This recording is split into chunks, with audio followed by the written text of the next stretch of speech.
sé qué mete, pues no me pone.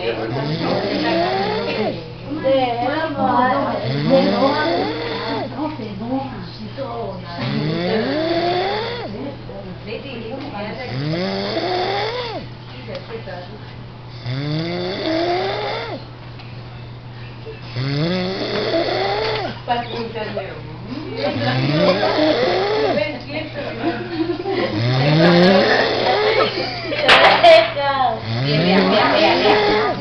No, yo no vi, no vi.